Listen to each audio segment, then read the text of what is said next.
travelled in the middle, and this is just some of his rudimentary workshop. So you've got your good old gas lantern up the back there, your two jacks down the bottom actually slide, so at a derailment, you've got to jack and slide the wheels until they're close enough to the A-frame things in the middle, they're called re-railers. Once they get close enough, they can then shunt it. Hopefully it lands on the track. If it doesn't, they have to do it again and again until it does. Nowadays we have all this personal protective equipment, takes you 3/4 of an hour to get dressed just to wipe up a little spillage. All they had back then was a black raincoat up there and a lot of comfort.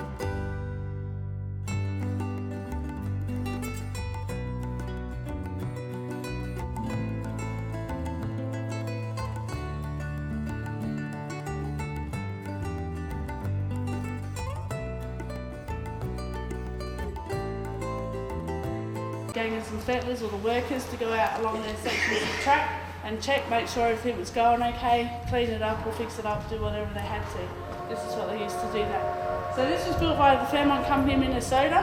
It has a 2-stroke single-cylinder engine in it. It does go backwards and forwards, and they tell me that if you do it just right, you can do that without stalling it. In the front here is a first aid box and detonators. So when they're working in an area, they had to set up their detonators. So that way when a train came along, that was their form of communication. Get up inside there. But basically it's maintenance guys like plumbers, painters, electricians, those types of people stayed on here if they were away from home for quite some time. It's run purely on gas, so there's a chip heater in the shower, there's a couple of heaters in there. Do you want to go up on board and have a look?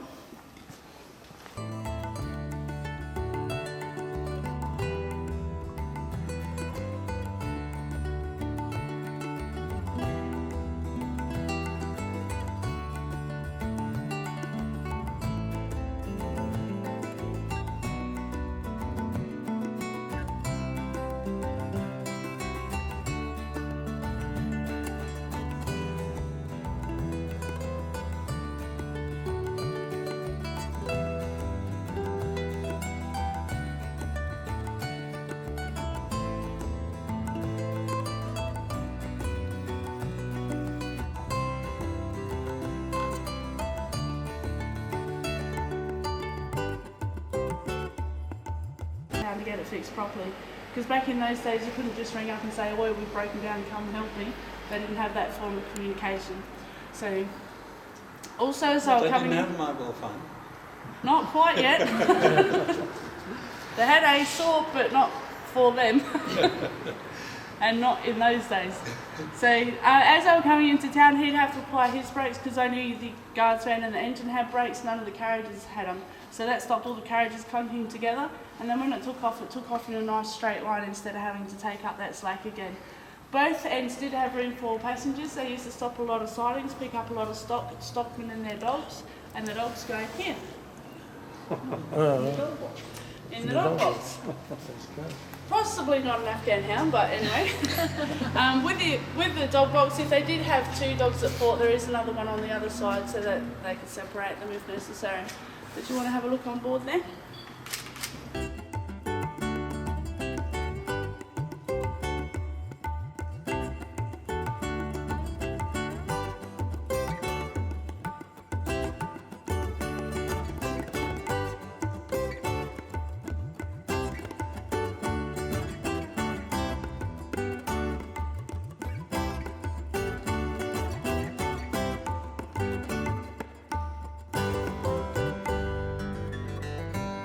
Here, if you can imagine that, the guys have been out working all day, they've come in to sit down to good old Stitchy Roots meal, ashtray on every table because everybody smoked back in those days. The roof is raised, it was originally built like that, so perfect for the kitchen car. That allowed all the smoke and odours to escape, but also fresh air to get in. And then when you get up the other end, there's a nice wood stove as well as a meat safe. So if you want to go for a wander through, I'll meet you up the other end.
quite the day. So this first picture here is what we call the bittersweet picture. It's a sweet picture because it's each train of each gauge in Peterborough all at the same time. The bitter part about that was that's the last last time, well, it was the first and last time that ever happened, because I really actually invited here for our set.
Weight bridge. And basically the reason why I'm getting you on here to wobble is because I'm showing you that each one moves individually. Okay, so these are the scales over here. The engine has to be brought in here and they have to balance the load over each axle. It's nothing to do with the water, it's nothing to do with the coal, it's all to do with their springs. Some springs go hard, some go soft, so it puts them on a lead. If it goes out on the track like that, it's going to end up ripping up the track. And either derailing itself or derailing the next guy that comes along. So they have to bring the engine, every engine came in here to be balanced. And they have to readjust the spring so it runs nice and straight. So think about your car tyres, and your tyres are unbalanced, they eventually scrub out. Same thing can happen with the train, but more deadly consequences.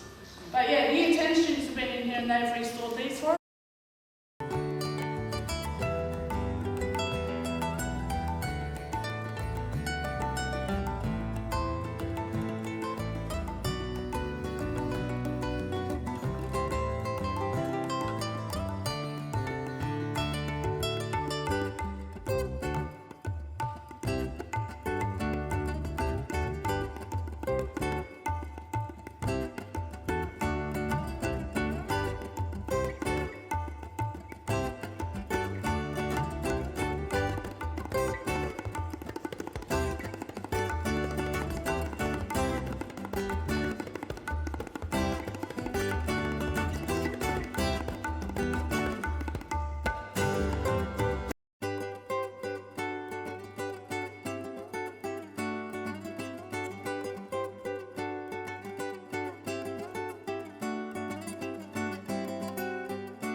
open a way, go the other way. So you don't have to find the same place. If you want to have a seat in there, you're welcome to old phones. Although this is just a handle. And there's also a photo here of the Jack being used, how they used to do it.